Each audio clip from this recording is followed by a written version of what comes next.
What up is Marcus Dynasty Full Dads. I figured let's go on here. Let's pop on here. It's Sunday. We're going to go through some Dynasty trades. April, it starts to pick up. We see a lot of these draft picks, especially in the 2022 class, moving around. If you have a trades question, please comment below. And we have a pretty good community of people that will actually respond to your trade besides myself as well. But we're going to start off right off the bat. Juju Smith-Schuster in the 2.08. These are all on Twitter versus the 22.107. Maybe it's just me, but I am still not a full Juju believer. I saw the rookie year, and him coming out of USC, I was not a believer in Juju Smith-Schuster. One of what I believe my biggest misses after 12 months has now come to a fruition of where he has not been that great of a fantasy player. So Juju plus 22.10 or plus the 22.28. This doesn't say super flex or 1 QB. 107 is that borderline. It's that borderline of, can you get Garrett Wilson? Can you get, probably not, maybe not even Garrett Wilson, can you get Drake London? Does Jameson Williams go into that 107 spot? And I'm taking that 22-107. 25% of people agree with me. 75% of people disagree with that trade. So again, Juju 22.208 or 2022 107. Try to say that all in one jumbled mess. Please comment what you think is going to be, what would you do on that trade? Am I alone? Because I feel like that trade was actually pretty easy in my head. 107 I think is enough of a jump that I would definitely do that. The next one, Calvin Ridley. This is Superflex Dynasty. Doesn't really matter because you have Calvin Ridley or Adam Thielen. They're both no draft picks in this regard. If I am a rebuilding team, I'm gonna take the shot. I'm gonna take the shot at Calvin Ridley. If I am a contender, I am going Adam Thielen.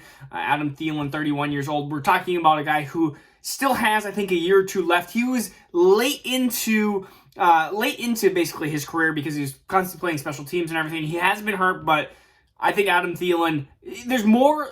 There's gonna be more concrete ideas of him in 2022 and potentially 2023. I mean, who knows? Calvin Ridley may still not want to come back in 2023. Taking a couple of years off is a big, it's a big gap to take off in football. We haven't seen people really succeed very much from taking that much time. And this is a tough one. J.K. Dobbins 102. We're talking probably Kenneth Walker, Treylon Burks, Garrett Wilson in that category. Right now, I'm taking J.K. Dobbins only behind Breece Hall.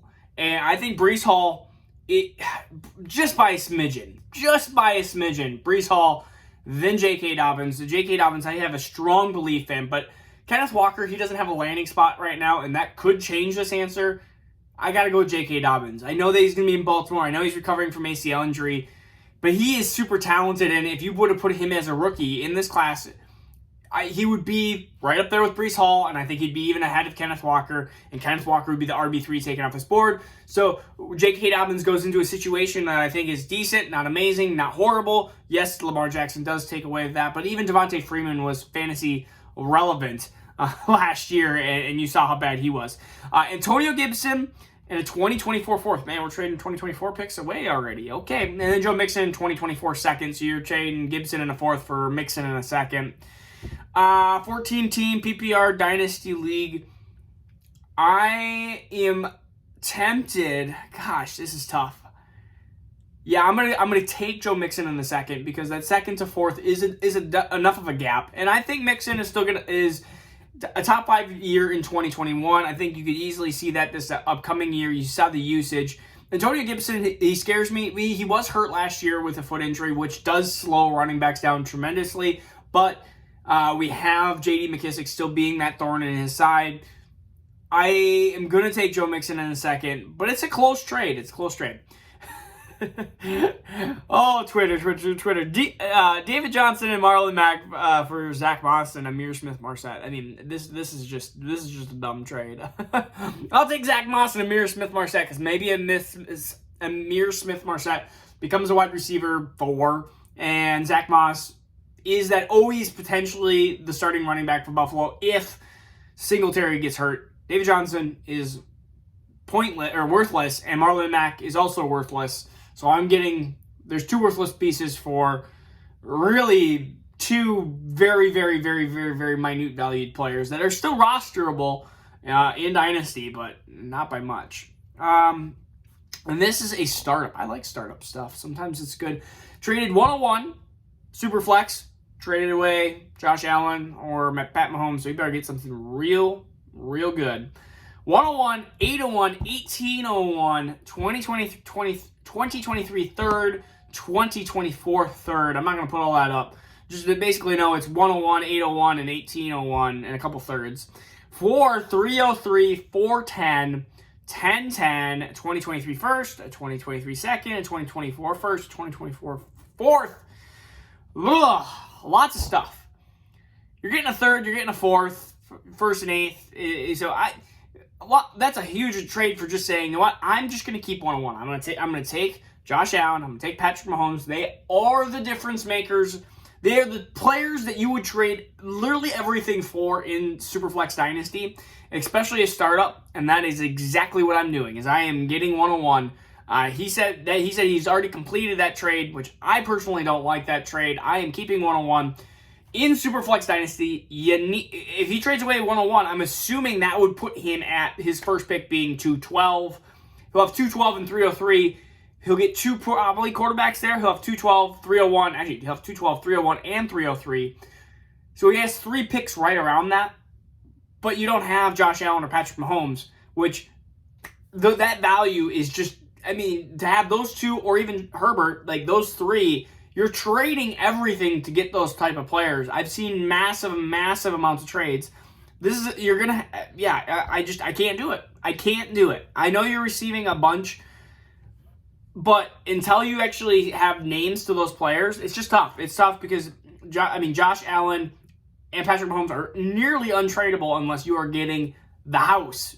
And that's close to a house, but it's not enough. Tony Pollard received Alan Lazard and a 2023 third. Like, I don't understand why this person, and he's like, I made this trade today.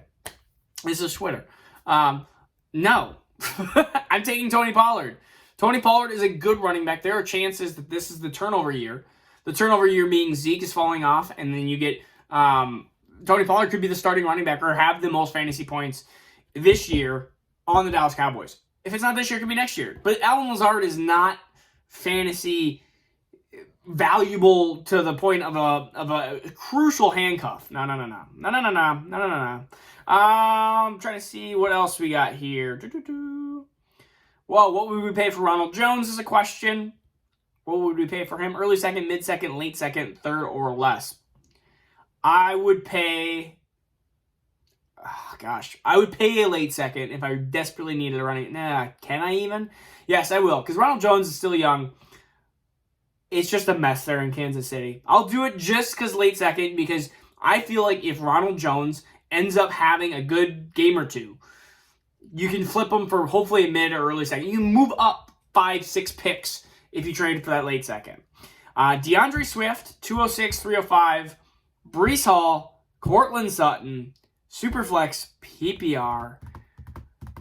206, you're talking about, probably talking about, I'm trying to think who would be even around that. So it's Superflex. So you maybe a Wando Robinson in that area if you want. So DeAndre Swift, let's just say Wando Robinson, maybe Jahan Dotson, David Bell, something along those lines. Breece Hall, Cortland Sutton. I will take Breece Hall and Cortland Sutton. It's close. It's another close trade, but I would do that trade. Let me find one more trade here. Ooh, is this Superflex? This got doesn't say. This doesn't help if it doesn't help. It doesn't help if it doesn't say if it's Superflex or not. But it's Trevor Lawrence in the 101 for Lamar Jackson, Brevin Jordan, and 2023 second. Can't even comment on it because I actually don't know if it's Superflex or not. Let me see if they said. Thielen. No. I should have prepped that. I should have just ignored that trade because it doesn't say, even in the comments. Let me go off on a tangent here. If you ask for trade advice from anybody, me, other people, there are crucial things that you need to ask, or there's to add. Superflex or not Superflex? That is the most important thing.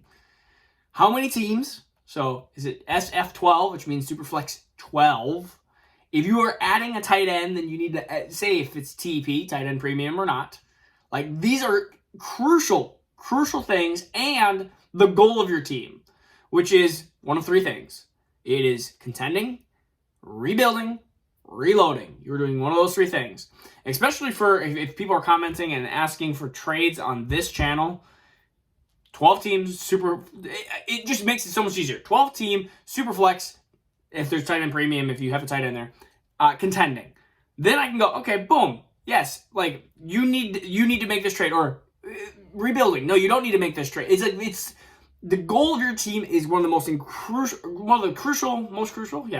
crucial points to actually being able to get great dynasty advice.